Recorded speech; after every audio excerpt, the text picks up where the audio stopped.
todos e a todas. Eu estou muito feliz de estar novamente com vocês neste nosso segundo dia do Ambima Summit.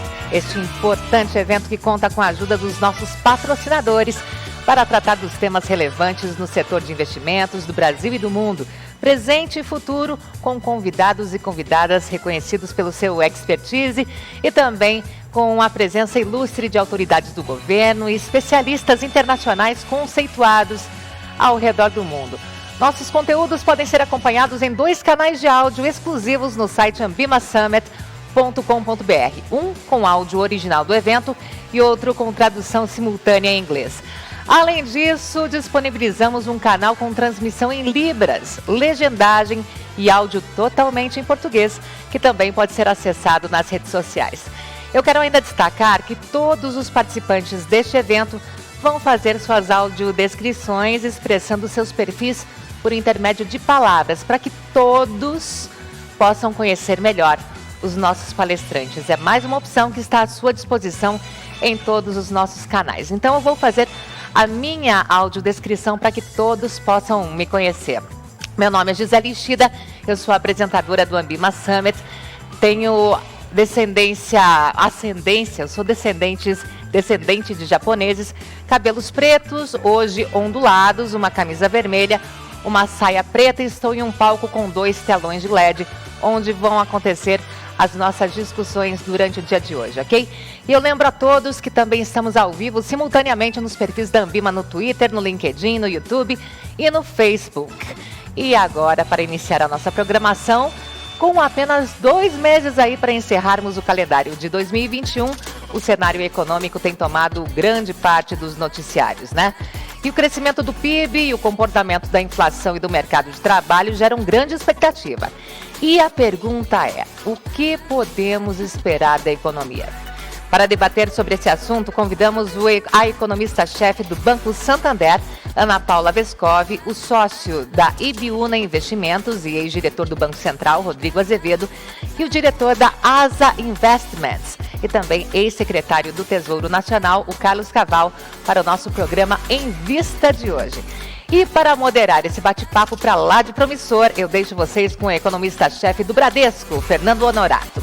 Além dos nossos convidados, também contamos com a sua participação, é claro, e por isso, leia o QR Code, envie suas dúvidas e perguntas pelo nosso chat no site ambimasummit.com.br. Se você ainda não fez, cadastre-se. Vamos lá!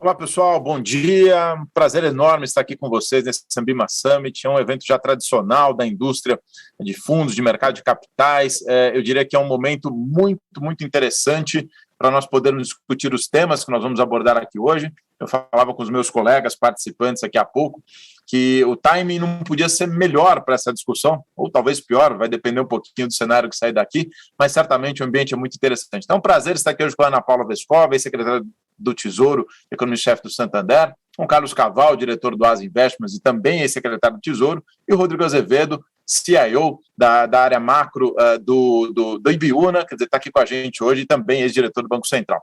É um prazer estar com vocês, eu vou fazer minha autodescrição, portanto, eu sou um homem, 42 anos de idade, tenho cabelos castanhos aqui, estou usando óculos, um terno, um paletó, na verdade, e aqui ao fundo está a sala onde eu fico dia a dia aqui no Bradesco, vocês conseguem ver uma planta ali ao fundo, e essa é a minha descrição, e eu vou pedir para que cada um dos meus colegas faça a sua descrição quando já for tratar dos temas que eu vou abordar aqui agora. Então eu queria começar, Ana, com você.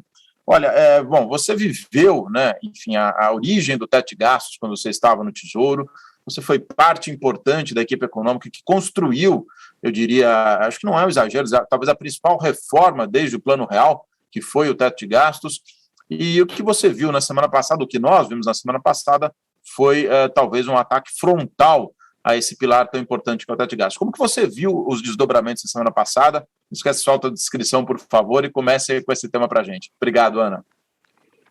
Bom, antes de mais nada, bom dia, Fernando, Rodrigo, Carlos, bom dia a todos os que estão participando aqui do evento da Ambima com a gente. É uma enorme satisfação estarmos aqui. Bom, eu sou uma mulher, eu não vou falar a idade, como falou o Fernando, mas meia idade, sou descendente de italiano com um pouquinho de austríaco, então tenho cabelos louros, olhos claros, cabelos meio comprimento. Estou aqui numa sala que nós temos aqui no Santander para videoconferências, com um painel com a marca do Santander, enfim, e aqui bem adaptada para que a gente faça uma ótima discussão. Eu começo aqui, Fernando, fazendo uma reflexão sobre regras fiscais, né? Não existem regras fiscais perfeitas. Aliás, o perfeito que a gente teria num cenário aí hipotético seria a gente não precisar de regras fiscais, porque viveríamos numa sociedade com ampla responsabilidade fiscal, sem o risco macroeconômico que traz os desequilíbrios das contas públicas, tanto no âmbito federal quanto nos subnacionais, estados e municípios. Mas essa não é a nossa realidade. Veja, agora, muito recentemente, a gente enfrentou uma crise muito severa no Brasil, foi uma crise brasileira, né, gestada, criada e ocorrida aqui, que foi ali em 2015 e 2016, resultado de um conjunto de medidas que nos trouxeram um desequilíbrio fiscal muito importante. Lembrando que naquela época, nós brasileiros perdemos quase 7% da nossa renda, ficamos mais pobres por irresponsabilidade fiscal. Então, assim eu contextualizo o que foi o teto de gastos. Obviamente não é uma regra perfeita, não existe. A gente precisou criar uma regra, constitucionalizar uma regra, porque as regras fiscais que nós tínhamos foram sendo corroídas. É o caso da Lei de Responsabilidade Fiscal, que perdeu a capacidade de gerar esse ambiente macroeconômico estável e positivo, né? Então, nós criamos a regra do teto para fazer frente a uma crise muito severa. Não podia ser uma regra muito frouxa, obviamente, mas ela foi uma regra que conseguiu colocar um compromisso social, constitucional, firme, portanto, para que a gente fizesse um ajuste gradual nas contas públicas. Nós chegamos num estágio onde o Brasil já tem uma dívida pública muito alta comparativamente aos seus pares e uma carga tributária, uma carga de impostos muito alta comparativamente aos seus pares. Então só sobrava um financiamento para esse desequilíbrio fiscal, que é a inflação, né? Então, para a gente poder acabar com a crise, né, muito forte, a recessão que a gente teve muito forte, né, em 2015 e 2016, controlar a inflação e dar a potência aos instrumentos que o Banco Central tem para fazer esse controle inflacionário, a gente precisou de uma regra relativamente apertada. A regra do teto é apertada? Sim, porque assim nós precisamos, né, para enfrentar esse momento. Como é que eu vi esses eventos a semana passada? Com muita preocupação, porque a gente pode voltar para lá, né? Perda de renda, queda de PIB, inflação, pressões inflacionárias, perda de potência do instrumento da política monetária. Então, eu acho que essa grande preocupação que nós temos, e enquanto sociedade, a gente precisa realmente defender instrumentos que consigam alinhar todos os interesses de uma sociedade muito desigual na discussão da alocação do orçamento. Não falta dinheiro no Brasil para a gente fazer o que precisamos como prioridade. Aliás, essa foi uma das intenções do teto, trazer uma discussão realmente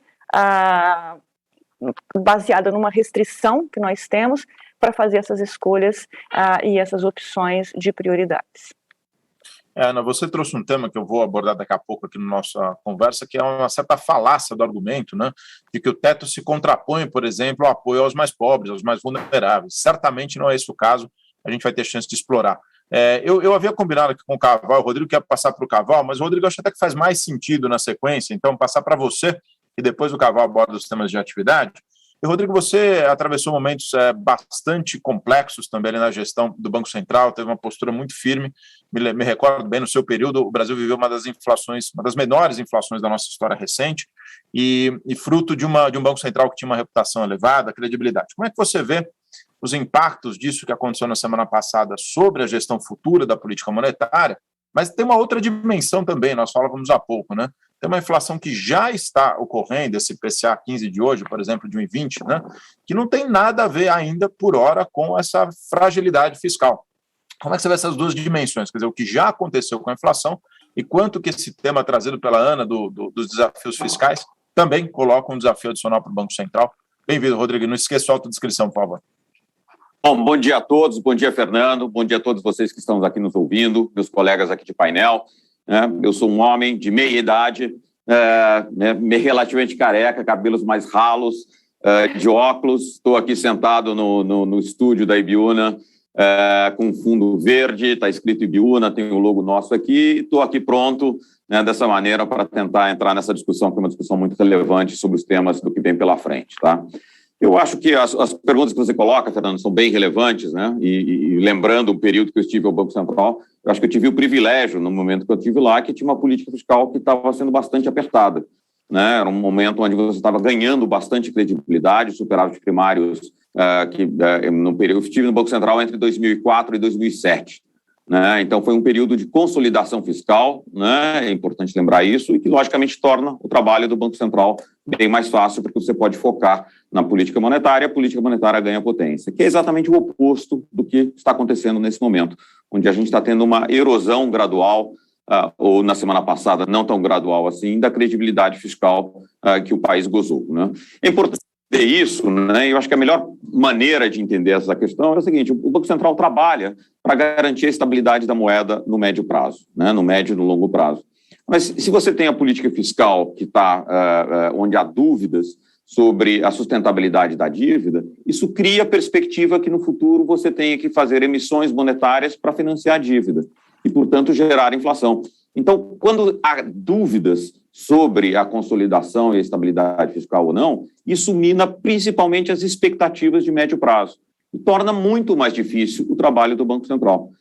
Então, o Banco Central já vem trabalhando numa missão de recolocar a inflação na meta e preocupado principalmente com as expectativas de médio prazo. Quando você tem um choque, como você teve nas expectativas, e cria dúvidas sobre a sustentabilidade de médio prazo da dívida, isso mina muito, né, a eficácia do instrumento que o Banco Central tem, que é trabalhar com taxa de juros e com comunicação para tentar manter expectativas de médio prazo ancoradas. Né? Então, é importante entender, né, eu acho que a melhor definição disso foi dada pelo próprio presidente do Banco Central, cerca de um pouco mais de um mês atrás, né, quando foi instado a comentar a questão fiscal, ele mesmo disse: se houver um desequilíbrio fiscal, o Banco Central ele é passageiro. Né? Ou seja, na questão da estabilidade fiscal, você precisa, da estabilidade monetária, você precisa da âncora fiscal, que fortemente foi minado na semana passada.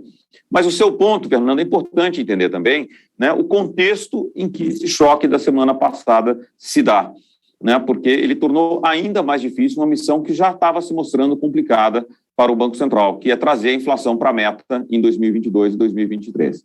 Né? O contexto é importante entender, é que na saída da pandemia nós tivemos uma série de choques que aconteceram não só no Brasil, né? Aconteceram a inflação no mundo de uma maneira geral, está em processo de aceleração, refletindo, né, aumento de preços de commodities, né, uma série de disrupções que houve em cadeias produtivas que estão criando gargalos de oferta. Isso tudo vem gerando pressão inflacionária significativa e no Brasil ele foi exacerbado pelo movimento significativo de depreciação do dólar desde o começo de 2020. Então, esses elementos basicamente fizeram com que uma parte da inflação, aquilo que a gente chama dos bens comercializáveis, os bens tradables, tivesse uma subida muito significativa. Por outro lado, aquilo que depende mais da economia doméstica, em particular serviços, continuou muito bem comportado. Então, o que o Banco Central está tentando fazer nesse momento é criar espaço para que esse choque reverta o ano que vem, antes da inflação vindo do setor de serviços começar a voltar. Né? Só que o que está acontecendo é que esse choque está se mostrando maior e mais persistente do que se esperava.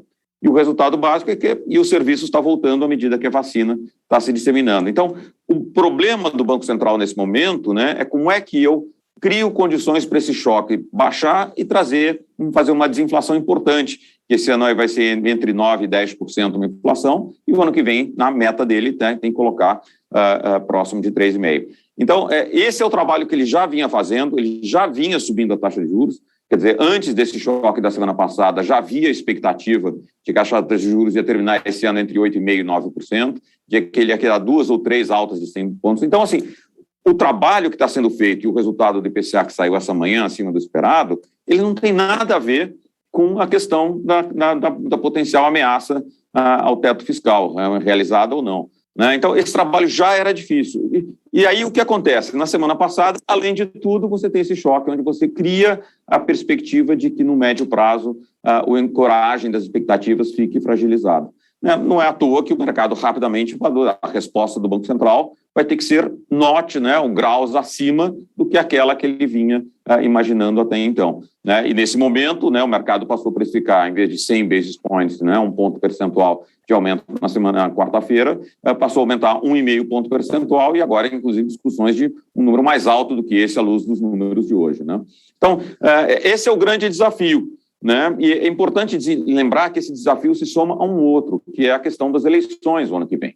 Né? Com as eleições, você cria a perspectiva de uma mudança, de um novo governo que entra em 2023 e a dúvida sobre a manutenção do teto ou não, ou de uma estabilidade fiscal em 2023 para frente. Então, isso torna ainda mais difícil o trabalho do Banco Central, né? Porque não é só a questão da regra que vige, mas a incerteza sobre qual será a regra numa nova administração. O resultado disso tudo é que as expectativas de inflação estão subindo. Né? Então, a gente viu para esse ano, por exemplo, a nossa expectativa na Ibiúna, que era um número de 9,3, 9,4. Com esse número de hoje, provavelmente ele vai subir. É perigo ao que a gente tenha uma inflação de 10% esse ano. E a questão é como administrar isso para a inflação do ano que vem. Né? A nossa expectativa é que você caísse para alguma coisa em torno de 4,4. Né? Agora, o meu viés pessoal, né? Olhando para isso, conversando com o economista, é que ele esteja mais próximo do teto da meta do ano que vem, que é 5. Tá? E isso tudo com uma taxa de juros que provavelmente vai se situar durante um bom tempo entre 10% e 12%. Então, já que esse é um painel também de perspectivas, tá? Olhando do ponto de vista de inflação e juros, é isso que nós estamos vendo nesse momento. Né? Uma inflação em torno de 10% esse ano, um pouco mais, um pouco menos. Né? Uma inflação em torno de 5% ano que vem, um pouco mais, um pouco menos. Uma taxa de juros que vai ficar entre 10% e 12% por um longo período. Né? Então, assim, isso não é um ambiente bom para a atividade econômica. Por outro lado, dado que esse é um congresso da Ambima, tem que se pensar também na perspectiva da alocação de portfólios. Né? É um portfólio que, logicamente, vai ter que ser muito diferente do que ele foi o ano passado, quando você tinha em CDI, né, Selic de 2% no momento. Mas, enfim, tem bastante coisa para falar depois aqui, já falei bastante. Devolvo a palavra aqui para o Fernando. Obrigado. Esse tema a gente vai tratar, Rodrigo, daqui a pouquinho, inclusive sobre o mercado de capitais. Eu vou passar a bola para a Ana também daqui a pouco nesse assunto. Mas, no fundo, você trouxe algumas reações super importantes. Você falou da expectativa do mercado, né? O Focus, para quem acompanha, o Top 5, foi para 5,20, não, Rodrigo? Assim, ele explodiu em questão de uma semana, de fato, assim, em função do que aconteceu com os deslizes fiscais. E você trouxe outro elemento que certamente vai permear a fala do Caval também, que tem a ver com a incerteza sobre a política econômica de 23. Né? Isso pesa não só na alocação de portfólio, mas pesa nos ativos, nos preços de ativos que determinam a inflação, como é o caso do câmbio. Né? Super obrigado, Rodrigo. Eu volto depois de você também para falar sobre meta de inflação, se a gente foi ambicioso demais ou não nessa mudança. Caval, do seu lado, se você quiser falar do seu call de juros, não sei se você já tem um call diferente de juros aí para essa semana, mas eu queria explorar com você dois temas. Primeiro, como que você vê a implicação desse ambiente mais incerto que a Ana trouxe, do fiscal, né? Sobre a atividade e do aperto da política monetária, que o Rodrigo também falou, sobre a economia em 2022, o que você está vendo para o crescimento, e você teve a experiência no Tesouro também de enfrentar momentos difíceis ali, ou pelo menos um pouco de ruído naquela fase inicial do governo, de a rolagem da dívida pública. Você vê essas discussões fiscais e mesmo a alta de juros como uma certa ameaça à rolagem da dívida pública, como você enxerga a rolagem, ou até o risco de dominância fiscal em 22. Por favor, Caval, não se esqueça de apresentar, por favor, fazer a sua descrição. Obrigado. Bom, primeiro, bom dia, muito obrigado aí pelo convite da Ambima, estar aqui com grandes amigos e três craques, o Fernando, a Ana Paula e o Rodrigo Azevedo. Eu sou homem, eu não, acho que não vou poder dizer que eu tenho meia idade como o Rodrigo, eu sou dos três aqui o que vai tomar mais cedo a terceira dose da vacina, né, com certeza, né? Cabelos cada vez mais grisalhos, né, com essa situação toda que nós vivemos. Estou aqui presencialmente numa sala de reunião aqui no escritório, atrás uma estante decorada, muito bonita, o cenário, camisa azul e óculos de aros de metal. Mas indo diretamente aí aos pontos, Fernando, Eu só queria fazer um breve parênteses, porque como o Rodrigo citou o período que ele estava no Banco Central, eu tive a oportunidade em 2006 de conviver com ele enquanto secretário do Tesouro, e o ano de 2006 havia um grande desafio, a mudança do ministro da Fazenda, né? Muita dúvida sobre a trajetória fiscal, né? Era um ano eleitoral. Teria tido o presidente, à época, tentação de gastar mais para ser reeleito, esse era o grande temor. Mas não foi isso que aconteceu, a gente já estava no 6º ano de aniversário da Lei de Responsabilidade Fiscal, né? A meta de superávit primário era de 4,25% do PIB, né? A meta foi cumprida, o Banco Central colocou a inflação num nível incrivelmente baixo naquele ano, se não me engano, 3%, alguma coisa assim, e o presidente da República foi reeleito, né? Essa acho que é uma das lições, né, que a gente tem desse período em que respeitávamos, né, a Lei de Responsabilidade Fiscal. Infelizmente, ela foi destruída. Ana Paula Mansueto, Eduardo Guardia, outros tiveram, né, felizmente, o papel histórico de recriar uma âncora fiscal robusta, o teto de gasto, e o momento que a gente está tendo agora é semelhante em tudo, inclusive o nível de inflação, inclusive a projeção de crescimento para 2022, é muito semelhante ao que vivemos em 2015, quando, né, finalmente abandonamos a austeridade fiscal. Com relação ao PIB do próximo ano, acho que só vale a pena pontuar como as projeções de PIB vêm caindo. Isso tem muito a ver com o que nós chamamos, economistas, de aperto das condições financeiras. Eu costumo dizer que o problema não é o mercado, mas o fato de que os preços de mercado eles têm uma importância muito importante na evolução da atividade econômica futura. Então, nós, seguindo o modelo do Banco Central, todos os colegas de mercado, nós fazemos esses modelos em que utilizamos a curva a termo de juros, né, se ela está subindo ou não, a taxa de câmbio, o nível da bolsa, outros indicadores, e com isso a gente tem uma capacidade de prever uma atividade econômica 3 a 6 meses à frente. O que com todo esse estresse, o nosso índice está indicando? Que nós estamos voltando, a semana passada nós ficamos muito próximos dos piores momentos, né, do governo Dilma, ou seja, o índice de condições financeiras ele está num terreno contracionista, e com isso nós reduzimos a nossa projeção de PIB para o ano que vem para 0,4%. Tínhamos aí 1,5%, né? E já não é descartada a recessão em 2022, né? Então, muito diferente daquele ano que eu descrevi, que o PIB, se não me engano, né, num ano eleitoral cresceu 3%, né, com uma política fiscal dura e uma inflação muito baixa, né, a gente pode ter no ano que vem um descontrole inflacionário, um quadro aí que a gente chamaria de estagflação, né. O trabalho do Banco Central ficou ainda mais duro nesse momento, então acho que todos aí estamos, né, revendo projeções de tamanho de ciclo e, portanto, esse número de mais 0,4 para 2022, ele pode ser revisto para baixo a depender do rumo que tomarem as discussões aí no Congresso com relação à PEC fura-teto. Por fim, temos que lembrar, né, que se em um momento em que você tem o respeito às âncoras fiscais, a rolagem da dívida é sempre um desafio. Eu mesmo vivi em 2006 a crise da NTN-B, enfim, um estresse de mercado gerado por fatores externos, né? Quando mais numa circunstância como a nossa agora, quando a gente tem uma dívida PIB acima de 80% do PIB, e só no ano que vem, vencimentos de títulos que chegarão provavelmente aí em torno de 1,2 trilhão de reais. Se acrescermos aí um déficit primário de pelo menos 150 bilhões de reais, e que pode ser maior se a economia crescer menos, nós teremos aí provavelmente no ano que vem um desafio aí próximo a 1,5 trilhão de reais de dívida a ser rolada.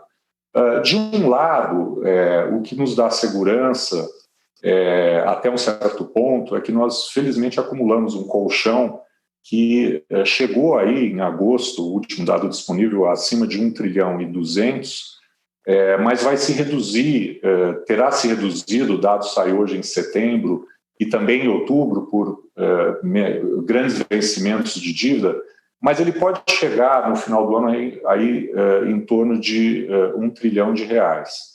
Ocorre que, no curto prazo, nós estamos aumentando a emissão de LFTs, que é o título mais seguro, né, dado o custo muito elevado do Tesouro hoje se financiar aos prêmios que estão embutidos na curva termo. Mas a gente sabe que isso te compra algum tempo, né? Mas, ao longo do tempo, essa conta vem exatamente porque a gente já está falando agora, provavelmente, de uma Selic de 12%, não mais 9%, nem 10%, provavelmente nem mais 11%.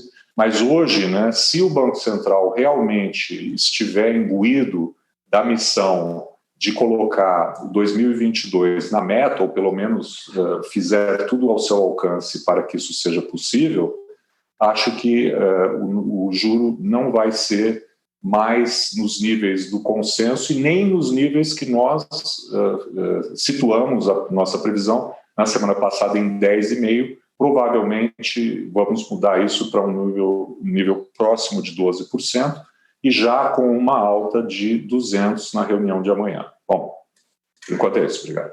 Perfeito, Caval. Não, ótimos pontos. Aí essa sua discussão a respeito da rolagem, acho que é isso. Ela traz uma certa angústia, mas por hora tem um colchão que, se for bem administrado, talvez certamente evite um quadro mais severo, né?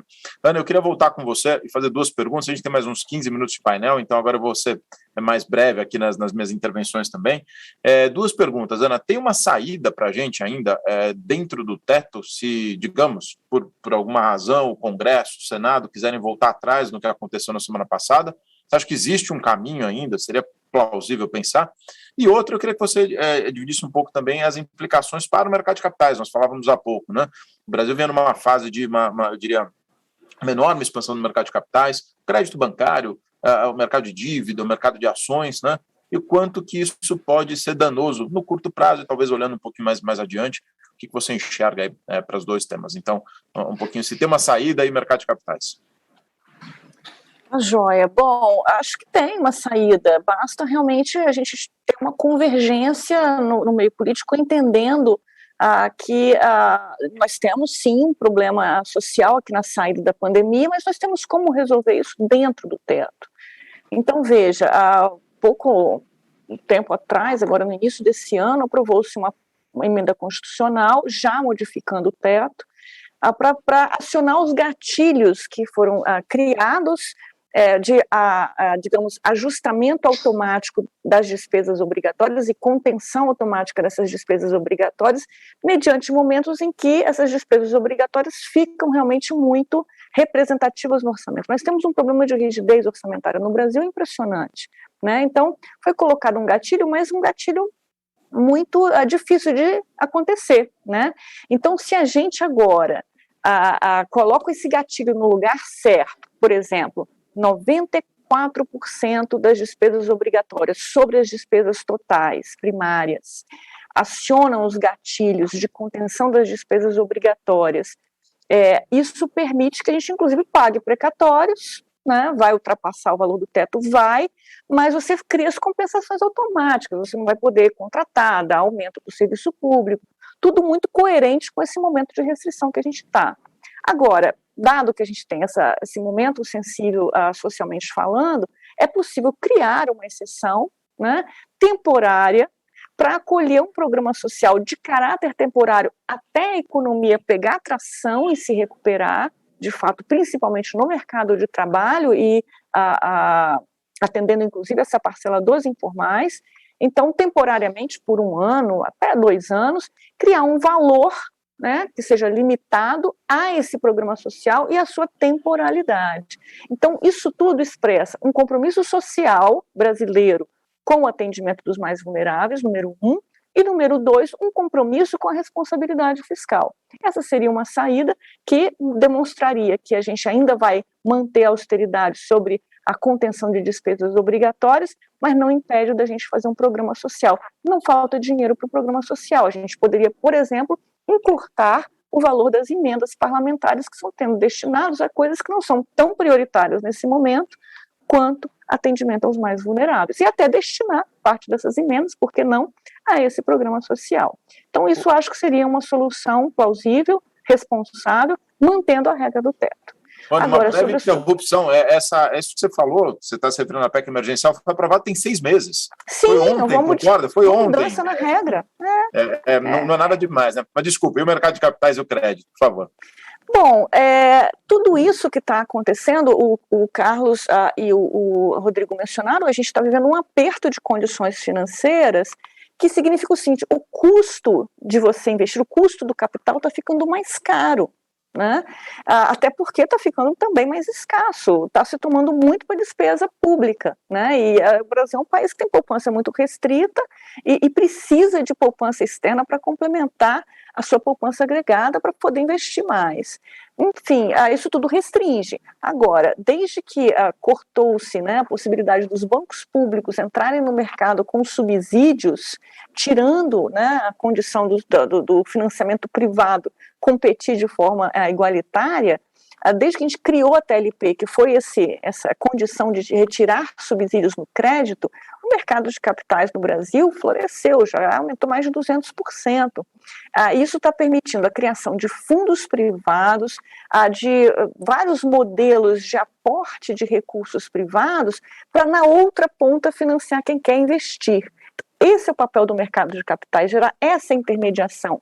Quanto menor o custo de transação que você tem e maior segurança jurídica e de ambiente macroeconômico, ambiente de negócios, para você gerar uma intermediação mais leve, você viabiliza mais negócios. Por quê? É como se você estivesse baixando a marca d'água do custo do investimento.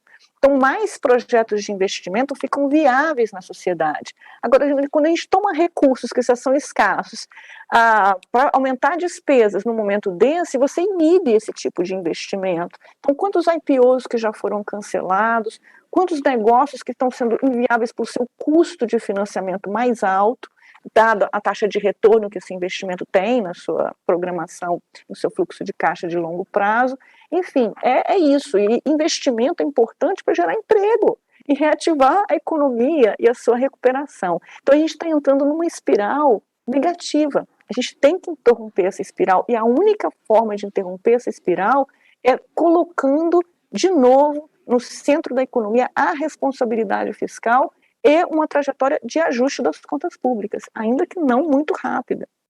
Perfeito, Ana, super obrigado. Ela tem várias perguntas chegando aqui, eu provavelmente não vou conseguir fazer todas, mas, Rodrigo, você falou de alocação, eu queria fazer uma provocação para você, que, aliás, foi tema da nossa discussão hoje interna aqui na minha reunião de caixa. Quer dizer, se você olhar o que aconteceu com o mercado pré, né, com a curva de juros andou um monte, tá certo? Assim, ela subiu bastante, reprecificou essa Selic do Banco Central, como você mesmo disse, talvez entre 10% e 12%.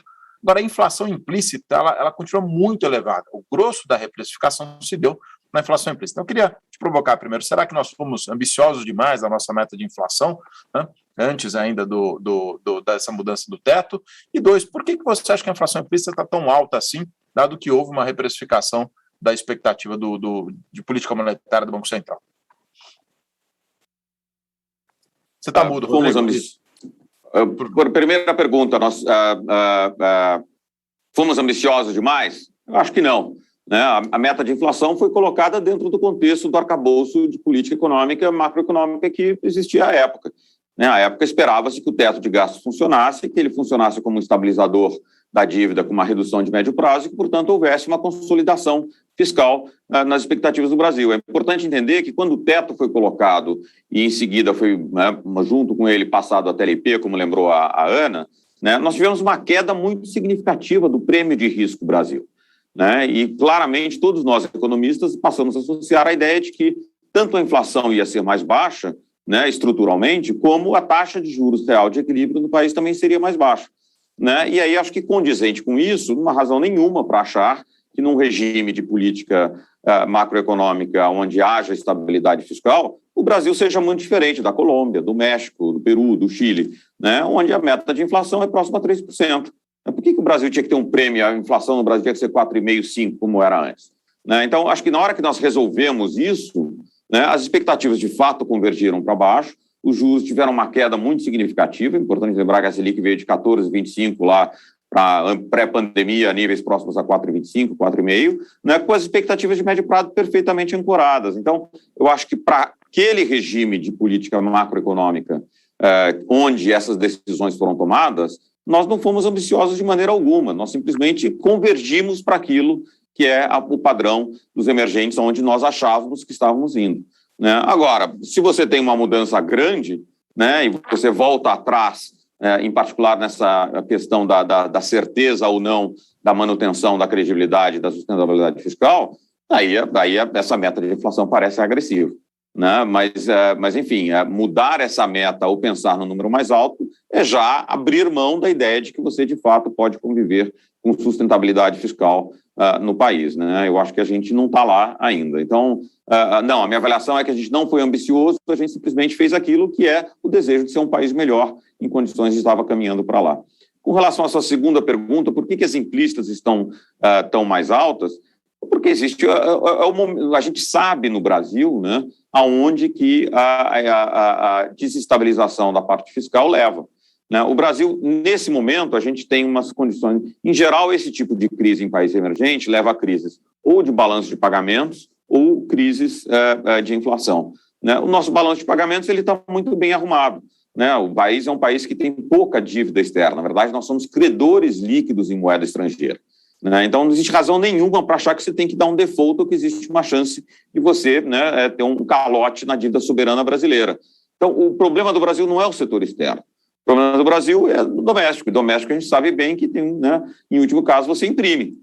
Né? Então, a questão básica é o seguinte: a restrição fiscal funciona ou não funciona? Se ela não funciona, se ela funciona, basicamente você sabe que tem uma chance grande de você ter estabilidade monetária a médio prazo. Se ela não funciona, você sabe que a válvula de escape no Brasil é basicamente você acomodar via maior inflação. Né? E aí é interessante lembrar que quando a inflação surge de surpresa, é aquele momento bacana, né? Aquele momento que você começa a achar que um pouquinho mais de inflação não faz bom. Por exemplo, ela subiu e a dívida PIB esse ano caiu. Né? A arrecadação nesse ano está subindo. Só que os efeitos, né, enfim, né, por definição, os efeitos vêm depois. Né? As consequências vêm depois. E basicamente nesse momento o que vai acontecer é que ele vai pressionar gastos ali na frente. E aí é que você cria a questão da espiral inflacionária caminhando para frente. Então, eu acho que é exatamente por isso, como a válvula de escape é a inflação, quando você tem um momento de inflação exacerbada, de incerteza exacerbada, ele bate exatamente nas expectativas de inflação implícita, que é exatamente a descrição do momento que a gente está vivendo nesse momento. E parece perfeitamente compatível com os desenvolvimentos na seara macroeconômica nesse momento no país. Claro, compreensível e justificável. Pessoal, nós estamos chegando próximos ao fim, mas eu queria encerrar aqui com você, Caval. Eu volto rapidinho para fazer um breve também encerramento. Nós não falamos do ambiente global, Caval. Você pode, em 2 minutos, aí descrever se o ambiente global vai ser favorável ou desfavorável para o Brasil em 2022, essa desaceleração da China, riscos de alta de juros nos Estados Unidos. Eu sei que o tempo é curto, mas se você puder em 2 minutinhos aí, ajuda bastante a gente aqui. Valeu. Claro, Fernando. O ambiente ele não é ruim, né? Como a Ana disse, as nossas crises são fabricadas aqui mesmo, né?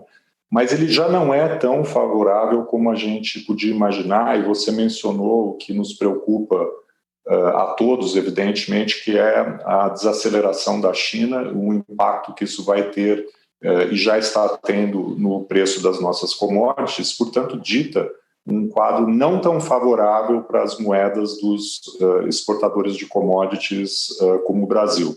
O segundo ponto de atenção é que, não obstante a melhora da pandemia quase generalizada, né, mas sobretudo no Ocidente, e a normalização crescente da atividade econômica, nós estamos vendo uma redução nas expectativas de crescimento global, e isso em parte tem a ver com gargalos de oferta, de suprimento, de fretes, enfim, e alta de preços de energia, que subtrai a renda disponível dos consumidores e, portanto, coloca um crescimento na margem mais moderado e o desafio dos bancos centrais eventualmente terem que subir juros antes do que se imaginava, o Banco da Inglaterra, quem sabe esse ano, o Fed, quem sabe no ano que vem. Então, um cenário que é mais desafiador e é exatamente o momento em que a gente não deveria estar entrando numa aventura que é a destruição do pilar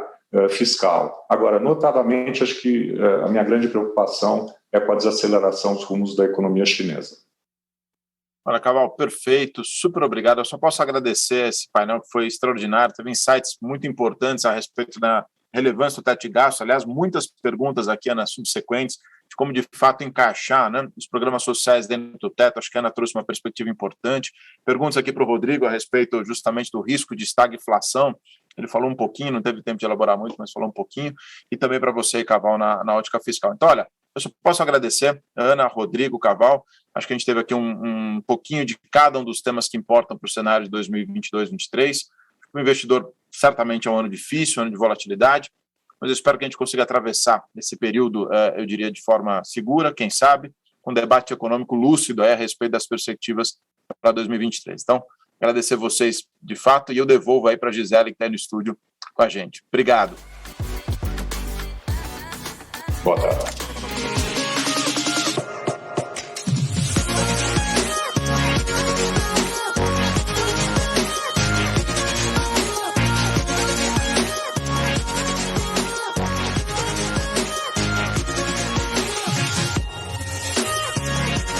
Muito obrigada, Fernando Honorato, e aos convidados e a convidada que demonstraram, claro, com precisão a atual economia brasileira e o que podemos esperar para os próximos meses. Mas qual será a percepção dos investidores lá de fora sobre os mercados emergentes e sobre o nosso país? Existe uma real disposição dos investidores internacionais em depositar capital nestes territórios e principalmente aqui no Brasil? Esse assunto é bem complexo e requer uma análise mais aprofundada. O Valentim Carril, economista-chefe e head de alocação de ativos estratégicos da Principal International para a América Latina, é o convidado do primeiro Fique por Dentro da semana e vai nos ajudar a entender a mente do investidor estrangeiro.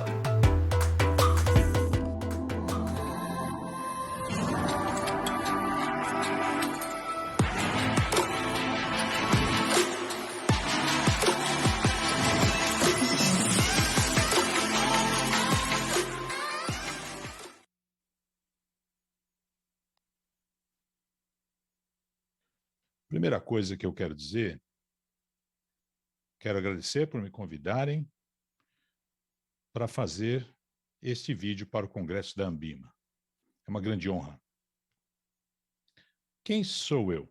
Sou chileno, me identifico como um homem branco, mas acredito que nos Estados Unidos eu seja considerado latino. Meu cabelo está longo. Estou gravando da minha casa. Tenho trabalhado em casa desde o começo da pandemia. Como tenho 60 anos, tenho que tomar cuidado com essa doença. Estou aqui hoje para falar com vocês sobre como o Brasil e os mercados emergentes são vistos pelos investidores estrangeiros. Sou economista, com formação no Chile e nos Estados Unidos, então vou começar falando um pouco sobre a economia, antes de partir para o mundo dos investimentos. A economia mundial foi muito abalada pela pandemia, como sabemos, principalmente no ano passado, em 2020. No começo, a análise do grupo de economistas da Principal foi de que haveria 3 problemas principais nos próximos anos. Os problemas seriam a inflação, sobre a qual falarei mais, o endividamento e o desemprego. Todos sabemos que houve um aumento no endividamento das empresas e do Estado na maioria dos países. Inclusive, o Brasil tem saído bem nesse quesito. De maneira geral, o desemprego aumentou demais na pandemia e a recuperação foi apenas parcial. Novamente, o Brasil tem saído bem nesse quesito, embora não tenha se recuperado totalmente. Mas falarei mais sobre a inflação, pois é o problema principal que muitos países têm enfrentado, incluindo a América Latina e o Brasil. Ao falar sobre mercados emergentes, estamos falando de um grupo muito heterogêneo. Então, vou precisar destrinchar o mundo dos mercados emergentes. Antes disso, porém, vou gastar alguns minutos entrando em detalhes sobre inflação. A inflação está em alta, basicamente no mundo todo, mas acaba afetando a todos quando ocorre nos Estados Unidos. Isso porque a moeda dos Estados Unidos é o dólar, e o dólar é a moeda internacional. Assim, a inflação do dólar significa uma inflação mundial. A questão discutida atualmente é se essa inflação é temporária ou permanente. É isso que dizem. E nós tentamos definir com precisão o significado de temporário e permanente, porque são palavras vagas. O que quer dizer temporário? 6 meses? 2 anos? 5 anos? O que significa permanente? Quando é possível saber se algo é permanente? Teríamos que esperar uns 100 anos? Então, refinamos as definições para significados mais precisos. Basicamente, se os bancos centrais não precisam mudar suas políticas econômicas, então é temporário. Se os bancos centrais precisam mudar suas políticas econômicas, então acreditamos que seja permanente. Por enquanto, na América Latina, todos os bancos centrais aumentaram as taxas de juros. Falo dos países relevantes para investimentos. Isso já significa que não é temporário. Nos Estados Unidos, também há sinais de que, no futuro, as taxas de juros serão modificadas, de acordo com as projeções recentes do Fed. Isso significa que eles também pensam como eu, e não acreditam que isso seja temporário, pois há elementos de permanência. Claro, alguns elementos são temporários. Os problemas de fornecimento, de logística, de containers, de transportes, são temporários. Isso não dá para negar.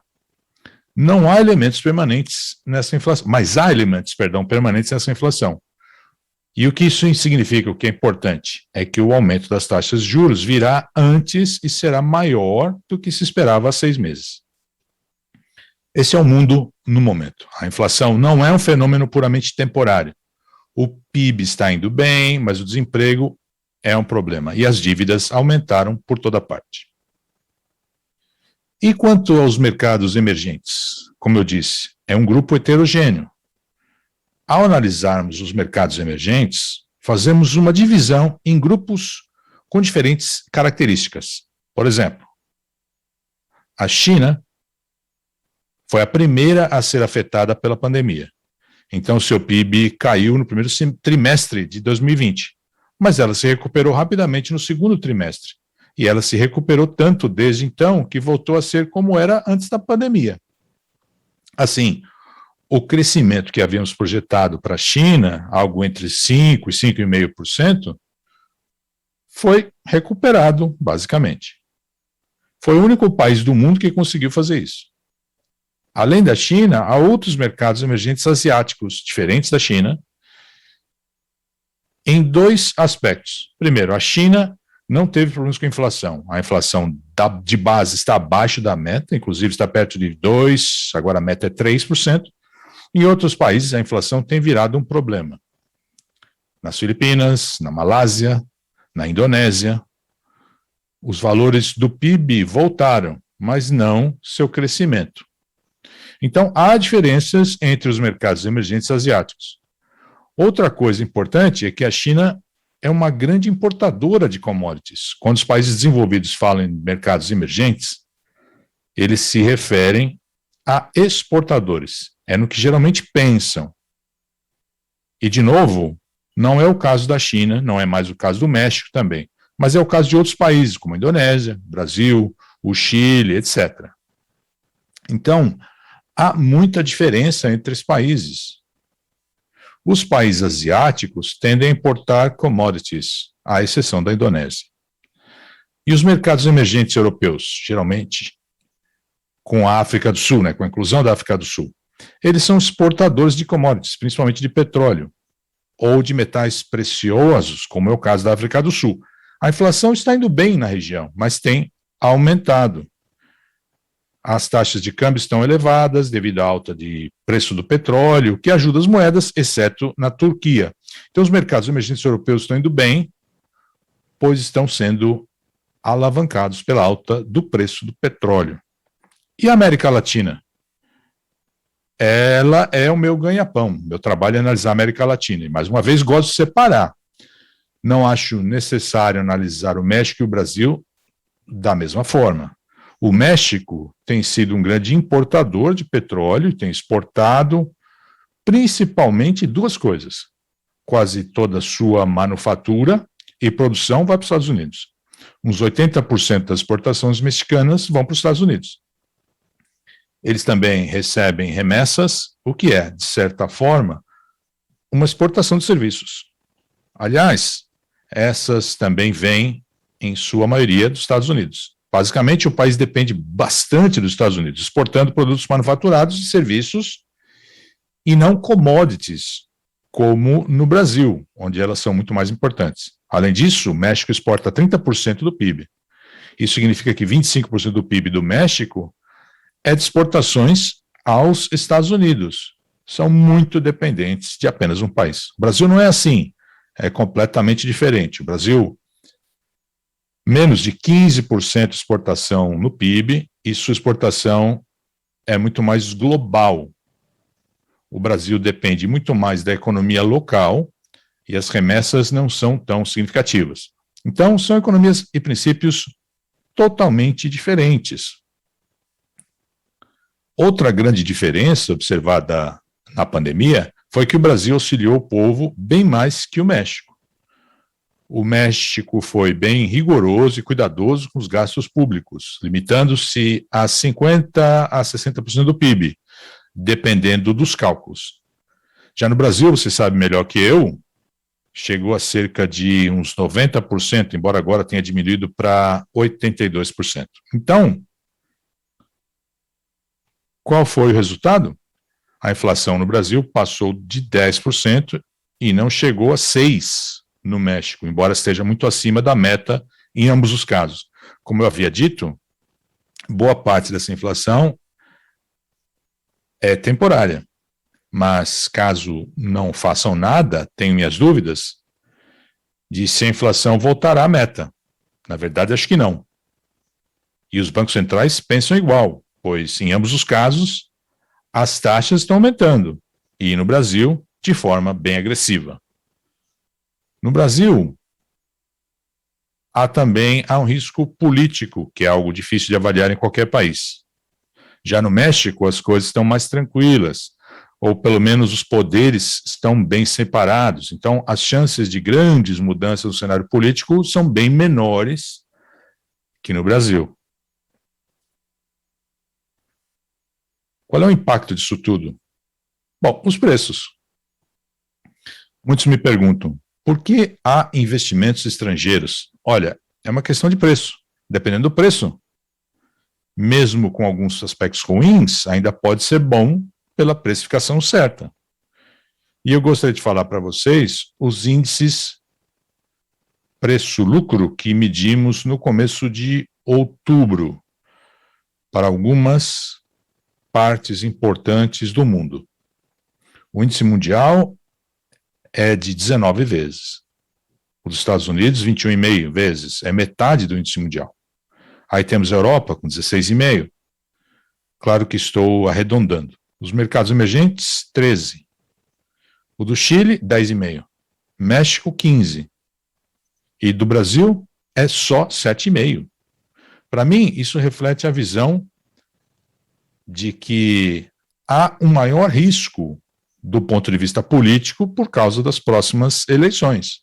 Além disso, o Brasil tem sofrido principalmente com a seca, que não só aumenta a inflação, mas também a incerteza. Então, no momento, o Brasil, apesar de se manter firme com investimento estrangeiro direto, pois muitos ainda fazem investimentos diretos no Brasil, o que significa que há confiança de médio a longo prazo nas instituições do país.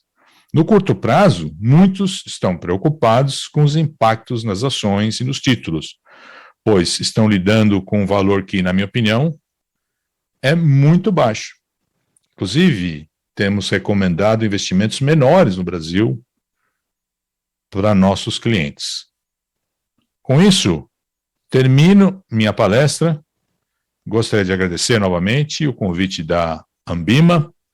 Como um chileno, essa oportunidade foi realmente uma honra para mim.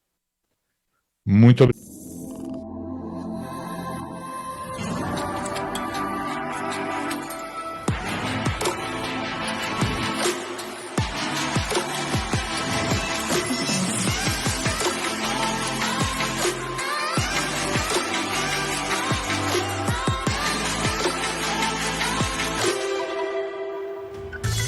Muito obrigada, Valentim Carril, pela sua análise. E, pessoal, o tema é tão amplo que merece destaque também na estreia do programa Papo de Valor.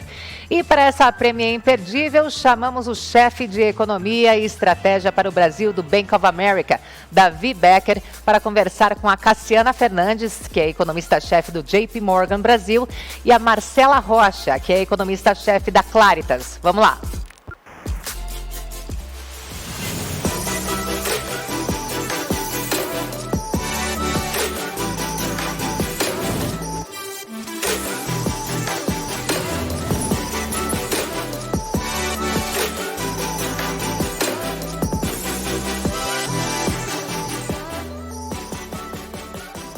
Bom dia, meu nome é Davi, eu sou branco, eu uso óculos e eu estou aqui no escritório do Bank of America no Brasil. É um prazer estar aqui com todos, em particular com a Cassiana e com a Marcela. Então, para a gente discutir aqui a questão dos investidores estrangeiros, eu queria começar aí com uma pergunta para a Marcela. A gente tem visto uma grande liquidez no mercado global, mas a perspectiva agora é de aperto monetário nos Estados Unidos, aperto em algumas economias emergentes, aperto em outras economias centrais. E aí eu queria te perguntar, Marcela, como que você enxerga a atuação do investidor global atualmente? Você acha que ele está conservador em relação ao apetite de risco? Como que você vislumbra aí essas mudanças na questão da liquidez afetando o apetite de risco? Obrigado, Marcela. Bom dia, Davi, bom dia a todos da Ambima. Primeiramente, gostaria de agradecer o convite por participar desse painel que é tão importante no momento de discussão de mudanças do cenário global. Eu sou Marcela Rocha, economista-chefe da Claritas, eu tenho cerca de 35 anos, eu tenho cabelo castanhos na altura do ombro, sou branca e estou em casa. Na minha casa temos paredes brancas com quadros aqui também de cor clara. Davi, em relação à sua pergunta sobre mercados emergentes, quando nós olhamos a história de 2021, até meados do mês passado, ainda era uma conjuntura muito favorável para economias emergentes. Desde que a pandemia começou, no começo de 2020, nós tivemos várias medidas de liquidez, bancos centrais cortando taxa de juros, ampliando seus balanços e principalmente estímulo vindo de política fiscal. Toda essa rodada de estímulo providenciou uma rápida recuperação da economia global junto com a vacinação. E os emergentes se beneficiaram desse cenário. Além da economia deles terem recuperado grande parte das perdas durante a pandemia, houve muito fluxo para economias emergentes. Se a gente olha os dados acumulados até setembro, a gente teve mais de 100 bilhões de dólares investido para equities de países emergentes e renda fixa atraiu cerca de 50 bilhões de dólares. Então, os emergentes se beneficiaram dessa conjuntura de ampla liquidez, recuperação global sincronizada. Mas a verdade é que, na nossa opinião, o desafio dos emergentes começa a partir de agora, a conjuntura para eles torna-se muito mais desafiadora. O primeiro aspecto é justamente em relação à inflação, algo que o Valentim tocou ao longo da sua explanação. Por quê? Junto com essa recuperação de emergentes, eles também viram aumento dos números de inflação, inflações acima da meta, no momento em que as taxas de juros estavam em patamar estimulativo. Vários bancos centrais de países emergentes já começaram a reduzir esses estímulos, não é só no Brasil, mas na América Latina, países da Ásia, vários bancos centrais subindo juros. O problema é que ainda a gente não tem perspectiva de quando esse aumento de juros será parado nos países emergentes. Por quê? Porque o risco de inflação continua muito alto. A gente já tinha inflação elevada nesses países devido à alta de preços de commodities e todos os estímulos que foram colocados. Agora, nós temos outras duas fontes de preocupação. A primeira é que a gente ainda não teve resolução a respeito de todos aqueles gargalos de oferta que assolam o mundo também desde meados da pandemia. A gente ainda tem falta de suprimentos, a gente ainda tem atraso nas entregas e, com isso, pressão em preços industriais. E esses problemas de oferta ocorrem no momento em que a gente também tem uma crise energética global. A gente vê preços de gás natural, de carvão subindo. Isso já impacta o preço de petróleo, mas isso também leva ao aumento de outros preços de commodities, como metálicas e até mesmo agrícolas por conta de fertilizante. Isso é um desafio para bancos centrais de países emergentes. Eles já vinham subindo taxas de juros, a inflação ainda não mostra arrefecimento e com esses dois novos choques de inflação, fica difícil nós visualizarmos quando a inflação fará pico nesses países. Só que essa conjuntura de inflação alta com juros altos é ainda mais desafiadora quando os riscos para crescimento econômico aumentam. A gente está saindo daquela fase de reflação em que o crescimento global acelerava e agora nós estamos numa fase de moderação do crescimento global. Só que essa moderação ela também está com riscos. Primeiro, por conta desses gargalos de oferta. Gargalos de oferta não são somente impactos para a inflação, mas a gente já tem redução de crescimento econômico em grande parte dos países, principalmente desenvolvidos. O segundo aspecto é que taxas de juros mais altas em países emergentes vão levar a um sacrifício maior da atividade econômica desses países. O terceiro fator é justamente a questão da China. O Valentim colocou como uma preocupação, no painel anterior a gente já colocou como um risco, e o crescimento chinês desacelerando atinge fortemente esses países emergentes. Essa conjuntura de crescimento mais fraco com inflação mais alta é um arcabouço muito perigoso para esses países emergentes. Eles já não têm espaços de política fiscal para reagirem, para conseguirem suavizar esse ciclo. As taxas de juros mais altas podem levar a uma piora da atividade econômica e, com isso, deixar esses países na lanterna em termos de recuperação e de reação. Então, quando nós olhamos a conjuntura de países emergentes, Davi, nós vemos um cenário desafiador para os próximos meses e, depois deles se beneficiarem tanto desse influxo, dessa liquidez, a gente enxerga que o apetite por países emergentes deve ser reduzido ao longo dos próximos meses devido a tantas incertezas que nós comentamos agora. Muito obrigado, Marcela. Realmente agora o ambiente ficou bem mais desafiador. Eu queria até aproveitar, né, você mencionou um pouco a questão da China, eu queria aproveitar das boas-vindas para a Cassiane e perguntar para ela como que ela vê esse processo de revisões para baixo no crescimento da China e como que isso deve impactar a percepção de mercados emergentes. Obrigado, Cassiane. Imagina, obrigada, Davi, obrigada a todo o pessoal da Ambima por esse convite, um prazer estar aqui com a Marcela para discutir um pouco a visão do cenário, a visão da mente dos investidores estrangeiros, né?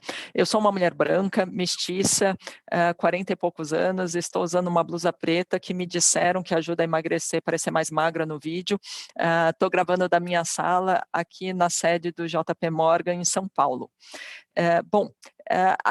Essa questão da China é crucial e acho que é um ponto muito importante que a Marcela já tocou na primeira resposta dela. Se a gente olhar mais recentemente, eu acho que foram dois eventos distintos, né? Aquele primeiro que foi a questão do evento de crédito da Evergrande, que é uma grande incorporadora na parte de construção no mercado chinês, e que apresentou que acabou não conseguindo honrar todos os seus compromissos, levando a um evento de crédito que deixou bastante gente no mercado preocupado com os desenvolvimentos futuros.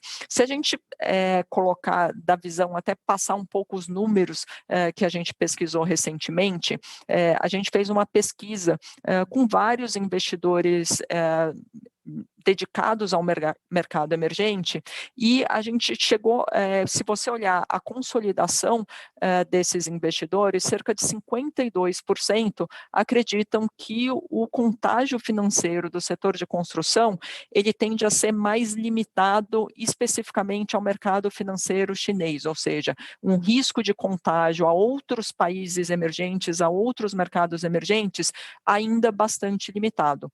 Porém, é algo que no fundo, é um retrato também de uma mudança de regime que a gente enxerga hoje que está ocorrendo na China, que você teve uma mudança em relação às prioridades e aos objetivos da política econômica, né? Se a gente olhar algumas décadas atrás, a grande prioridade da política econômica chinesa era o crescimento econômico, e agora eles ampliaram esse leque de objetivos e também entrando com a parte de desigualdade, a parte de meio ambiente, etc. E isso vai levar a um crescimento mais heterogêneo.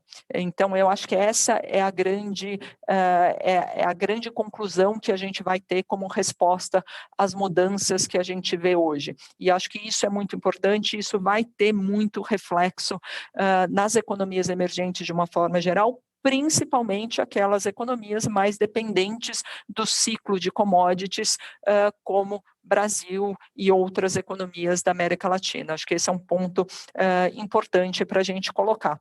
Se a gente olhar de uma forma geral, e eu acho que isso que acaba sendo o evento mais relevante, né, e essas revisões de crescimento, a gente já enxerga para o ano que vem a China crescendo abaixo de 5%, e com um PIB potencial do crescimento chinês também caindo ao longo do tempo. Então, o que a gente observa, e aqui que vai ter repercussão para a gente, é que você, com a mudança de regime, também uma maior presença do Estado na economia, mesmo que você, se por um lado você pode ter eventos financeiros, como o caso da Evergrande, até um crescimento desigual entre os setores, e acaba que o setor da construção acaba sendo mais afetado do que outros. Por outro lado, também a gente vai ter que conviver com uma volatilidade maior em relação à perspectiva de crescimento lá, e um crescimento mais baixo de todos os emergentes. Então, aquela força que a gente teve, aquela força de dinamismo para mercados emergentes e principalmente para o mercado de commodities no início dos anos 2000, agora realmente está bem mais fraca e com consequências que a gente, pode discutir aqui por bastante tempo, mas o principal ponto eu acho que até reforçar um pouco do que a Marcela falou, uma visão de que daqui para frente a recuperação e o crescimento econômico ele tende de novo a ser mais desigual. Aqueles países que podem se dar o luxo de esperar mais, de continuar estimulando as suas economias, versus aqueles países, e daí emergentes em particular, e eu acho que a gente também se sobressai, que não podem se dar esse luxo e já tem que começar a retirar os estímulos de uma forma mais agressiva, sacrificando o crescimento econômico no curto prazo. Obrigado, Cassiana. A gente, até aproveitando aí o gancho, a gente também fez revisões aqui no Bank of America do crescimento na China. A gente tinha uma expectativa para esse ano de 8%, agora a gente está esperando 7,7%. A gente tinha uma expectativa para o ano que vem de 5,3%. Nossa nova expectativa é 4%. Então, bem em linha com o que você mencionou, a gente está vendo aí um processo de desaceleração importante por lá, que sem dúvida deve afetar preços de commodities. Eu queria voltar a um ponto que a Marcela mencionou, que é a questão da inflação. Marcela, se você pudesse discutir um pouco como que você vê esse processo, se é temporário, permanente, você já falou um pouco dos drivers, mas se pudesse entrar um pouco mais no detalhe, e aí, obviamente, como que você acha que esse aperto de juros, né, o tapering nos Estados Unidos e depois o posterior aperto de juros, como que isso, na sua visão, vai afetar esse apetite aí para mercados emergentes? Obrigado. Obrigada, Davi. Pergunta super pertinente, porque eu acho que é a principal dúvida do mercado, né? O tema inflação vem sendo discutido ao longo dos últimos meses, mas havia aquela percepção de que seria um efeito transitório, pontual, e que nós passaríamos por um arrefecimento. É verdade que nós tivemos uma tempestade perfeita de inflação no mundo, né? Desde que a pandemia chegou, nós tivemos esses problemas de oferta que eu comentei com vocês, a gente teve aumento de preços de commodities e teve todos os efeitos efeitos dessa política monetária expansionista no mundo todo, junto com muito estímulo fiscal. Junto com esses fatores, veio a reabertura dos países, a vacinação possibilitou uma reabertura, o que pressionou preços de serviços também, no momento em que preços de bens já estavam altos. Isso criou a tempestade perfeita e a inflação no mundo todo, ela surpreendeu e continua acima das metas de grande parte dos bancos centrais. Só que desde que esses eventos ocorreram, ainda existiu o debate se é transitório ou se é persistente. Esse debate, infelizmente, não terá uma resposta no curto prazo e ainda vai ser um motivo de discussão ao longo dos próximos meses. Mas o ponto importante é que a convicção de que esses choques de inflação são temporários diminuiu bastante, né? Como eu comentei, os números eles continuam desconfortáveis e a gente vê mais pressões. Quais são essas pressões? Preços de energia, a gente falou agora há pouco do que está acontecendo com gás natural na Europa, a gente tem um aumento do preço do gás natural na Europa esse ano de mais de 350%, isso chega para o consumidor europeu, mas tem efeitos secundários em outras commodities, como o petróleo, que é mais demandado e atinge diretamente países desenvolvidos. Países emergentes têm menos peso o preço do petróleo, mas o repasse é mais alto, então isso também não contribui no momento em que as inflações já estão altas. Fora esse choque de energia, de preço de commodities, a gente tem o problema do gargalo continuando.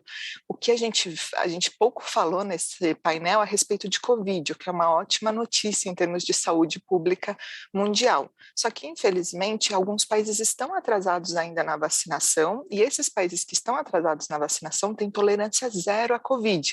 E esses países ficam lá na Ásia, países que são produtores de bens manufaturados e de bens essenciais para todo o nosso ciclo de manufatura global.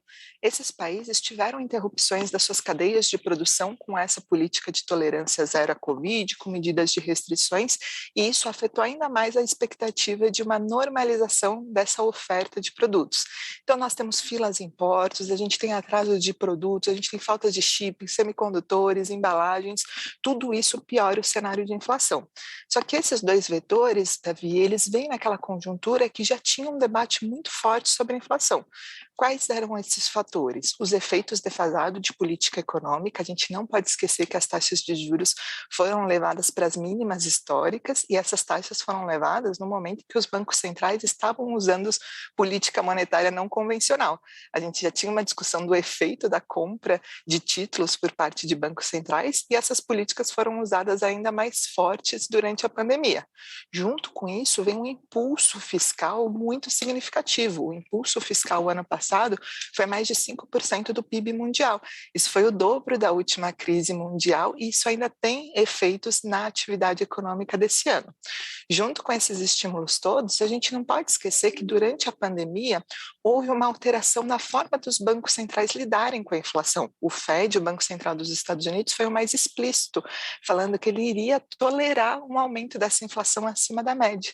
E em um momento em que os bancos centrais estão dispostos a tolerar a inflação acima da meta e até quererem que essa inflação fique acima desse patamar, isso pode desancorar as expectativas com inflação corrente e com choques tão fortes como nós estamos vendo. Fora isso, a gente não pode esquecer o que está acontecendo no mercado de trabalho e no mercado imobiliário. No mercado de trabalho, é muito claro nos Estados Unidos que a gente também tem uma escassez de mão de obra por lá. Claro que o mercado de trabalho ainda não se recuperou nos Estados Unidos, mas chama a atenção que mesmo com o fim dos programas de estímulo, mesmo com a reabertura, a gente ainda não tem o trabalhador americano voltando a procurar emprego. A gente tem mais de 10 milhões de vagas abertas nos Estados Unidos, mas as empresas não conseguem contratar. E o efeito disso é aumento de salários nos Estados Unidos. Esse não é só um fenômeno americano, mas ele esboça ali uma outra pressão para a inflação no médio prazo. E junto com esse aumento de salários, tem toda a questão do mercado imobiliário, que passou por alterações aí significativas durante a pandemia. As pessoas mudando seus hábitos, escritórios mudando, perspectivas de qualidade de vida diferentes estão fazendo as pessoas buscarem casas e os preços de imóveis sobem no mundo todo. Então, o que eu coloquei aqui foi um balanço muito negativo para a inflação ao longo dos próximos meses. Claro que isso vai ser persistente num nível de inflação nos Estados Unidos rodando 4%, 4,5% por muito tempo. Não é isso, mas é uma inflação acima da meta, uma inflação acima da meta por mais tempo que a gente projetava, Davi. Então, a gente admite que o cenário ficou mais desafiador para a inflação, os riscos aumentaram e o patamar dessa inflação é incômodo. E esse patamar incômodo vai levar a uma resposta de política monetária nos Estados Unidos talvez mais rápida do que a gente imaginava. Questão que você colocou do tapering. Essa palavra, ela traumatizou todo mundo lá em 2013, né, quando a gente teve o taper tantrum, que foi uma reavaliação de política monetária que teve sequelas muito negativas para países emergentes. Na nossa visão, esse tapering deste ano, ele está sendo conduzido de uma maneira muito melhor. Por quê? A comunicação do Fed foi melhorada, houve lições ali com todas aquelas sequelas, com todas aquelas cicatrizes, e o Banco Central americano tem feito um trabalho muito bom de telegrafar os seus próximos passos, trazer transparência e não querer trazer esse ruído para o mercado. Só que mesmo a gente falando que essa decisão ela parece bem ancorada e muito bem antecipada, ela acontece no momento em que a conjuntura para países emergentes fica desafiadora. Então, quando a gente se questiona a respeito do efeito desse tapering, se nós olhássemos isoladamente a redução gradual desse programa de compras, com a boa comunicação do Fed, com o ajuste das contas externas que houve em emergente, hoje a situação dos balanços de pagamento dessas economias é muito melhor do que em 2013. Eu não ficaria preocupada com esse taper, mas como ele ocorre nesse momento em que os bancos centrais de emergentes têm que subir juros, inflação tem esses riscos altistas que nós comentamos, não existe espaço fiscal para reagir e atividade desacelerando, essa é mais uma cereja ali no bolo de países emergentes que traz dificuldade. E ainda mais se a gente pensar que o Fed também pode antecipar os juros, porque falar no tapering parece que já está bem ancorado, mas se esses riscos de inflação que eu comentei, eles se confirmarem, a inflação surpreender para cima, a gente não pode descartar que o Banco Central dos Estados Unidos também antecipa esse aumento de juros, que seria esse cenário ainda mais desafiador para economias emergentes. Obrigado, Marcelo. Interessante, quanto mais a gente discute, a gente vê que saiu de um período de calmaria, né, juros baixos, liquidez abundante, e agora a gente está discutindo crescimento global mais baixo, problemas com inflação, aperto de juros, tem uma mudança significativa nessas variáveis. Eu até queria aproveitar a mesma pergunta e ouvir da Cassiana. Cassiana, qual que é a sua visão sobre essa combinação da inflação e perspectiva de aperto nas economias mais centrais? Obrigado. Imagina. Obrigada, Davi. Acho que a resposta da Marcela foi super completa, foi excelente. Eu concordo que vai ser muito difícil a gente chegar, conseguir no curto prazo entender se você tem, esse efeito inflacionário é um efeito mais transitório, se é um efeito permanente. No fundo, como tudo em economia, a gente vai chegar à conclusão de que é uma mistura dos dois. Você tem efeitos permanentes, como a Marcela apontou, a própria mudança de regime de inflação dos Estados Unidos, com a questão de metas flexíveis de inflação, acho que é uma mudança mais permanente e que vai fazer com que a gente enxergue efeitos inflacionários por mais tempo, mas se a gente olhar a natureza dos choques atuais, não só o choque de oferta, com a questão de crise energética, com a questão da seca aqui no Brasil, seca em alguns países da Ásia também, afetando produção de metais, produção de semicondutores, você tem uma série de fatores que a gente pode considerar como fatores transitórios, né? A própria dinâmica da crise do Covid no ano passado e a dinâmica da recuperação desse ano, que é aquela questão da sincronização, né? Você ficou o mundo inteiro comprando, só podendo comprar bens no ano passado e agora todo mundo querendo voltar a consumir serviços no mesmo ano. Mas eu acho que o importante para a gente entender aqui, acho que a mensagem importante desse debate é que mesmo que você tenha a natureza inicial das pressões inflacionárias vindo de choques de oferta, dado que você tem uma quantidade ainda muito alta de estímulo nas economias, tanto via política fiscal, e daí eu não estou falando só de emergente, um ou outro país, mas você olha a mudança que você teve nos Estados Unidos, mesmo na Europa, durante o ano passado, vários emergentes, a gente também se destaca aqui, e política monetária, né? É ao ponto que a Marcela falou, que você chegou aos mínimos históricos em vários países, na grande maioria dos países, em relação à taxa de juros. Esse excesso de estímulo que você tem hoje na economia vai fazer com que a propagação desses choques acabe sendo mais persistente. E eu acho que essa é a grande preocupação. E daí o que a gente discute, e que daí também vai um pouco em linha com o que a gente, das respostas anteriores, mas da desigualdade em relação ao ritmo da retomada, é que alguns países podem se dar o luxo de conviver com números de inflação mais altos por mais tempo, sem abalar a credibilidade na política econômica no médio e longo prazo. Outros países não podem se dar esse luxo, e por isso eles vão ter que restringir a demanda, né, fazer todas as ações para retirada desses estímulos até mais do que estava antes da crise, de uma forma mais rápida.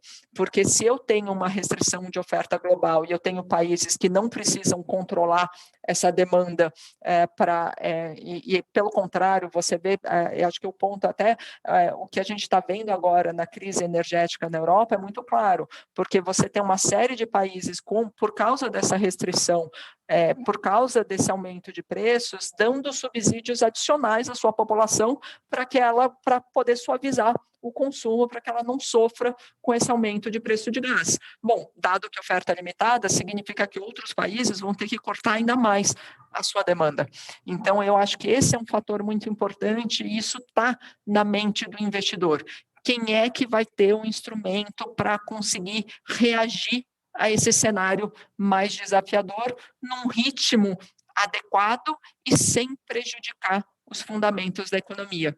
E acho que também por isso que a gente começa a ficar mais pessimista, e a gente já está há algum tempo, mas o cenário para países emergentes fica muito mais desafiador do que aquele que a gente imaginava há 2 anos atrás.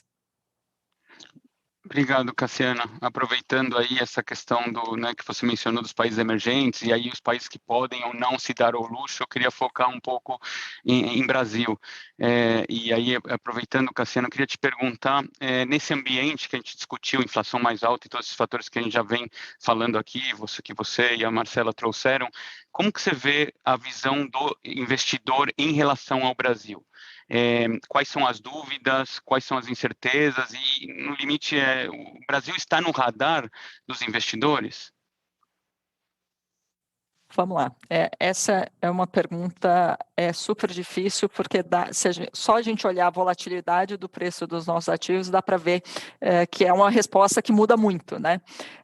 Mas eu acho que o principal ponto se a gente olhar, vamos lá, o investidor lá fora, principalmente aquele concentrado nos Estados Unidos e na Europa, hoje ele está mais dedicado aos seus países, até se a gente olhar a rentabilidade das empresas americanas que ele conhece, nas últimas semanas a gente teve toda a divulgação dos balanços do terceiro trimestre, e acho que ele teve uma mudança, então a gente vê hoje um apetite menor para mercados emergentes, e se a gente olhar até a pesquisa que eu comentei na primeira resposta em relação à China, a gente chegou nessa pesquisa, o entusiasmo com a América Latina está no mínimo da série. Então, a exposição que os investidores têm hoje à América Latina está no menor nível da nossa série histórica. E o Brasil também acaba sendo bastante afetado, na verdade, liderando um pouco essa preocupação com a América Latina. Eu acho que do ponto de vista dos ativos brasileiros, e daí a gente tem que fazer essa análise, a decisão de investimento, ela sempre no fundo, uma análise de risco e retorno. E se a gente olha o valor dos ativos hoje, o que está precificado hoje, de fato, em condições normais, provavelmente você vai ter retornos elevados, tanto na renda fixa, é só olhar a curva de juros hoje, quanto na renda variável. Davi, você conhece muito mais do que eu, mas se a gente olha múltiplos de empresa, todos aqueles fatores que as pessoas olham quando fazem a análise bottom-up, né, do mercado de ações. Então, você tem valor. O real ele está hoje abaixo do que seria o valor justo de mercado para a moeda, se a gente olhar do lado dos fundamentos, termos de troca, diferencial de crescimento, até questão de diferencial de juros. Qual que é a grande dúvida aqui? É exatamente a análise sobre condições normais. O retorno vai ser elevado em renda fixa desde que você tenha a garantia de que você vai receber esse pagamento.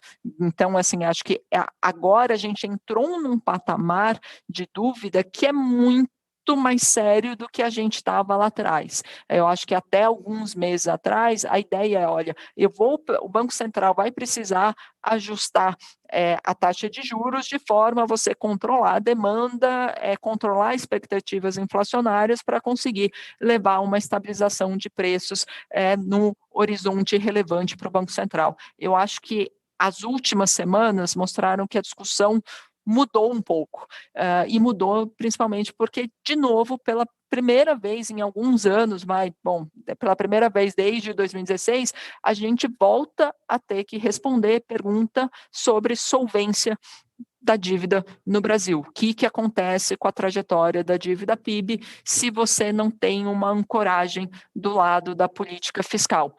A gente vai conseguir pagar ou não? E eu acho que a preocupação dos investidores é sempre essa. Se eu não consigo fazer o ajuste fiscal pelo lado dos gastos, se você não tem a vontade política para conseguir fazer esse ajuste pelo lado dos gastos, eu tenho duas opções. Ou eu faço pelo lado das receitas, ou seja, o investidor vai ter que trabalhar com o risco da carga tributária ser ainda maior do que ela é hoje no futuro, e isso vai afetar o que a gente enxerga hoje como o valor das ações, o valor das empresas, ou a gente vai ter que colocar o risco, olha, o governo não vai conseguir honrar todos esses compromissos e vai acabar optando por uma inflação, ou sendo obrigado a optar por uma inflação elevada por mais tempo, né? Você inflaciona a dívida e você acaba tendo um ajuste no valor da dívida nominal.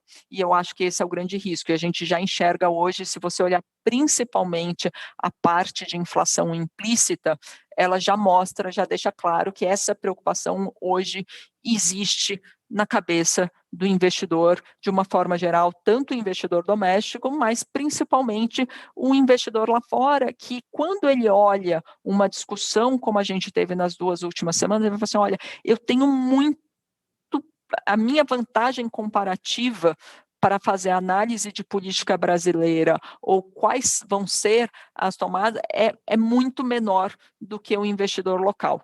Então, se a gente quiser trazer de volta esse investidor estrangeiro para investir no Brasil, eu acho que a palavra que a gente precisa, mais até do que a gente voltar a falar de reformas, assim, no curtíssimo prazo, é ter um pouco mais de previsibilidade. É você entender o que vai acontecer nos próximos meses. Eu já, assim, o ideal seria no próximo ano, mas eu sei que isso para o Brasil já é bem difícil, então, pelo menos nas próximas semanas, você entender, você ter uma confiança de quais vão ser as decisões que vão ser tomadas e se a gente vai, de fato, poder garantir que vai conseguir honrar todos os compromissos que foram trazidos, né? Então, do lado do investimento, do lado do empresário, essa questão da previsibilidade, para mim, sem dúvida, é a parte mais importante para você atrair o investidor de volta no curto prazo. E médio e longo prazo, claro, daí a gente tem que falar sobre crescimento econômico. é importante a gente entender que hoje mudaram-se as prioridades e as demandas da sociedade, não é simplesmente o crescimento do PIB como foi suficiente em algum tempo, mas até dos próprios investidores, toda a discussão de ESG, é uma questão que a gente está falando, eu preciso de ter confiança num crescimento sustentável e principalmente num crescimento mais igualitário, porque daí você pode ter confiança que isso acaba sendo um arcabouço mais duradouro. Então, acho que o investidor também entendeu que você vai precisar mudar muito na economia brasileira para você poder acreditar que você pode voltar a entrar numa trajetória de crescimento sustentável e um crescimento com distribuição de renda. Eu acho que isso é super importante agora. Desculpa, Obrigado. acabei me alongando um pouco em Brasil, mas não tem jeito. Obrigado, Cassiana. E você trouxe o termo-chave aí, a previsibilidade ou a visibilidade. Basicamente, eu concordo com você, acho que a gente já teve correções importantes nos preços dos ativos, mas a dúvida é se existem fatores que vão fazer eles mudarem de patamar ou não, né? Quais seriam esses eventuais catalisadores positivos? Eu até queria aproveitar e perguntar para a Marcela, um pouco assim, se você vê, Marcela, qual que seria a luz no final do túnel, né? Alguns fatores eventualmente positivos aí para o investidor estrangeiro ficar mais construtivo com o Brasil e aproveitando, eu sei que a gente não tem muito tempo aqui, mas se pudesse tocar um pouco como que você acha que as eleições afetam essa cabeça do investidor estrangeiro. Perfeito, Davi, obrigada pela pergunta. A Cassiana já foi super completa, mas só para passar a minha opinião, eu também, conversando com os investidores estrangeiros, o que a gente aprende é isso, né? Eles são pragmáticos, então eles olham risco, retorno, só que eles, nesse pragmatismo, eles querem, de fato, confiança e previsibilidade. Então, o Brasil atravessou essa crise da pandemia, a gente fala igual ao país desenvolvido, né? A gente pôde gastar, cortar juros, tudo por quê? Porque a gente tinha confiança, a gente sabia qual era o framework de Brasil. Era teto dos gastos, Banco Central com credibilidade, inflação ancorada e principalmente responsabilidade fiscal. Agora o que os investidores estrangeiros estão se perguntando é qual que é o novo regime fiscal do Brasil, da onde nós iremos sair com esse turbilhão todo. Então o gatilho talvez para o investidor estrangeiro pragmático ver esses preços que estão super atrativos, como a Cassiana falou, é o governo trazer de volta a confiança no modelo fiscal. Vai ser o modelo antigo do teto dos gastos? Esse teto novo, esse teto alterado, ele pode passar por novas alterações? Depois dessas mudanças todas, existe algum risco ao longo do processo eleitoral do ano que vem? Então, não tem um único fator, Davi. Infelizmente, a gente não tem ali uma bala de prata para conseguir acalmar. A gente vai precisar reconstruir. Confiança é difícil de adquirir e quando se rompe essa confiança, é um trabalho longo. Então, acho que o governo ele vai precisar mostrar articulação política, mostrar coerência e, principalmente, indicar que esse regime fiscal novo não vai ser um regime da irresponsabilidade, que a gente volta para aquele cenário de Brasil que a gente tinha aumento de carga tributária, hoje a gente não tolera mais isso, as metas de superávit também tinham contabilidade criativa. O gringo ele precisa entender qual que vai ser o novo equilíbrio. Pode ser um equilíbrio pior do que o anterior, mas ele precisa saber o que o governo vai trabalhar. Então, acho que são alguns passos que o governo vai ter que tomar, mas ele terá que tomar rápido, porque o custo disso para a inflação, para crescimento, são enormes. E aí, a respeito de eleição, eu acho que o gringo já pensa nisso, o investidor estrangeiro. Assim como nós aqui sabemos que o tempo para a eleição é curto, o investidor estrangeiro já nos questiona também o que esperar da eleição. Essa eleição, de fato, ela pode trazer mais visibilidade sobre o que seria o novo equilíbrio de Brasil, mas eu acho que isso é um segundo momento. Primeiro, nós precisamos estabilizar o que é o governo atual, quais são os próximos passos, como ele vai garantir essa confiança, essa responsabilidade, evitar novos danos para o arcabouço fiscal. Assim que nós tivermos essa pausa e entendermos o nível que nós estamos, todo mundo vai buscar ver quais são as propostas dos candidatos, se existe possibilidade de novos candidatos e o quão factível são essas propostas. Mas sim, a eleição pode ser um determinante para o Brasil ao longo do ano que vem, passar dessa tempestade agora para o novo equilíbrio. A eleição vai ser o tema porque ela vai trazer a tal da previsibilidade que a Cassiana falou para os próximos 4 anos, então é extremamente relevante. Bom, obrigado. A gente tem assim inúmeros tópicos e assuntos para discutir, mas infelizmente a gente chegou ao final desse painel e aí então queria aproveitar para agradecer a Cassiana e a Marcela por estarem aqui comigo nessa manhã. Obrigado e obrigado a todos que estão assistindo também. Obrigada, Davi. Obrigada a todo mundo. Obrigada, Davi. Obrigada a todos.